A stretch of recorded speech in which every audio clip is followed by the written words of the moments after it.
This is my last day entry for the 3 Blue 1 Browns 4th edition of the Summer of Math exposition.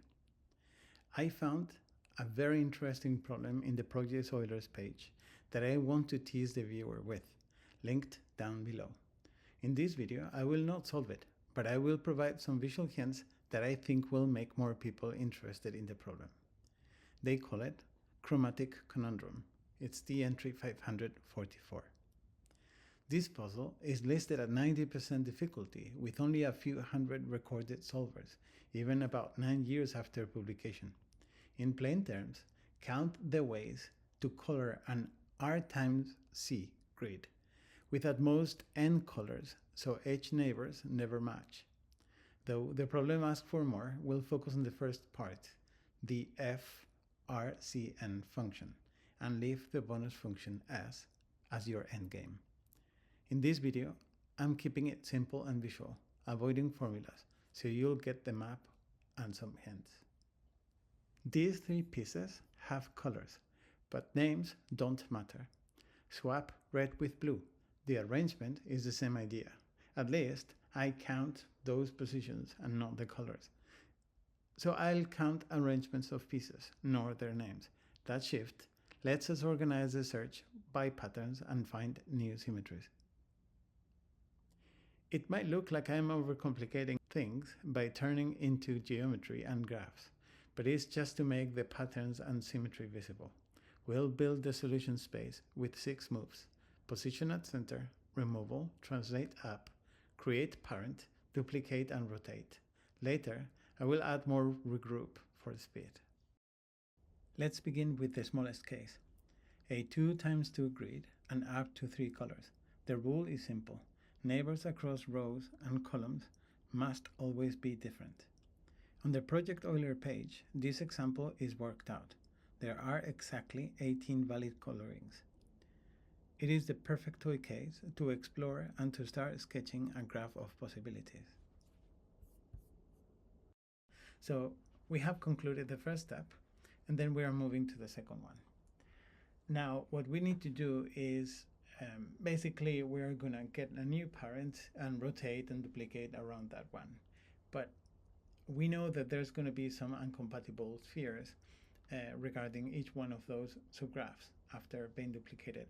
So what we can do is simply find the upmost sphere in this subgraph, and then when we duplicate and rotate, because the rotation is going to find all of the previous steps, then we have completed the same operation. But we remove first, and then we don't need to rotate and duplicate as much. So we first mark for deletion what is the upmost position regarding the parent. We delete that one. We are going to move the rotation up, create a parent, and then in the next step we will duplicate and rotate everything that we have there. And then the cursor moves to the center, and that means that we have concluded the second step. And we move to the third one. In this one, as there is no other step in the same row, we need to find the neighbor in the column that is going to be that needs to be removed right before doing the completion. So what we're going to do here is not going to the direct neighbor. That is what happens if you have a neighbor in the same row, but that's not what we're going to do. What we will do is traverse the exact amount of steps as columns that we have in our grid. At every single step from the parent, we will do that and then mark for deletion. In this case, we have done that. Why there's no mark there? Well, you can see there's the sphere just does not exist. And do we find another one? No. What we need to do is find that one that is at that level, but is also the upmost. Basically, saying that it'll be on the same z coordinate as the parent, right? So we find that one, we move up. I'm going to get some distance here. find a parent and rotate. And we, as soon as we move the cursor down, we have concluded the third step, which is going to give us like 12, which is correct. Now, the last one is going to have a combination. We are going to find the neighbor here, and we also have to traverse twice, 1 and 2. And in this case, this second one, we're going to delete anything that goes down, anything that is in the branch that goes from that one that we have marked. So 1, 2, and that one also will be removed. So 2 children will be moving there, and 4 will be moved from this one. In this case, the program is finding those and mark for deletion. As you can see, did not mark this one because it's going to be already deleted by this one, and I optimize that. So if I get the next step, basically we don't get anything up there. We have 4, and then, sorry, it's 6. In that case, it's 6. We find the parent, and then we duplicate, and then we have found the result that we wanted. It's 18 nodes. If you count, you're not going to find 8, but that's because this parent and this parent are having 2 here. So basically, there are 2 spheres that are using the same space, same as here and here, and also they align as a triangle. I created a graph for 5 colors, and then 3 times 2 grid, and then we have already the plot here. As you can see, even though it's 3,380 nodes, this still can be moved quite fast, and it won't last long. As soon as we start adding colors or more in the grid, more values in the grid, we will see that that is not possible. It cannot scale. As you can see, it's already starting to be a little bit heavier, and this is only with a 3 times 3 and 5 and 4 colors, which is not that many.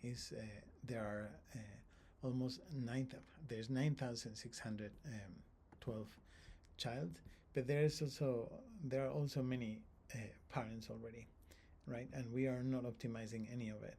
So this needs some optimization, especially if you consider that the color conundrum problem is asking for a grid of 9 times 10, and the amount of colors is in the billion. It's even more than that. It's more than a billion. So yeah, this needs some optimization, and this is what we're going to be working next. We are going to need to find those optimizations, and for that, what I have done is created a graph for 3 times 2 and 5 colors. Great. So I'm already in the third step. I'm going to mark for removal a neighbor. In this case, as you can see, I don't need to traverse down to the first row. I'm going to mark this for removal, and then those 4 that are, sorry, not that one.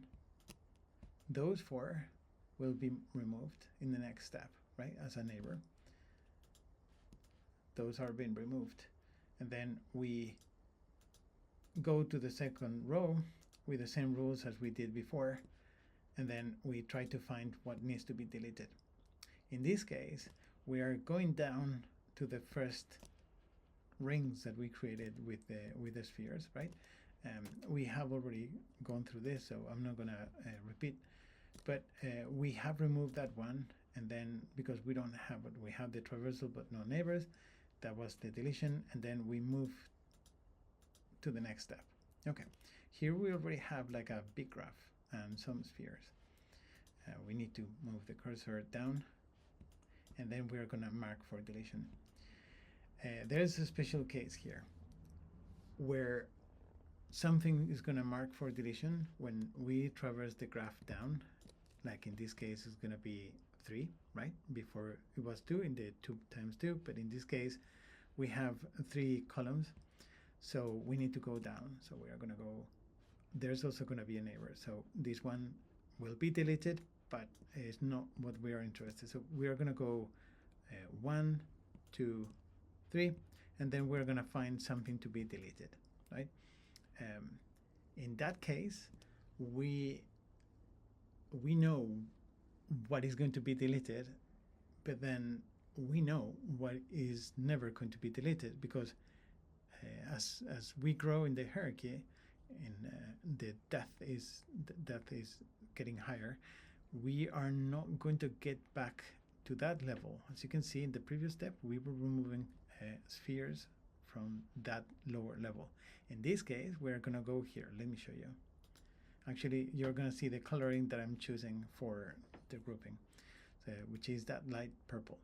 So red ones are what we have said that will be marked for removal.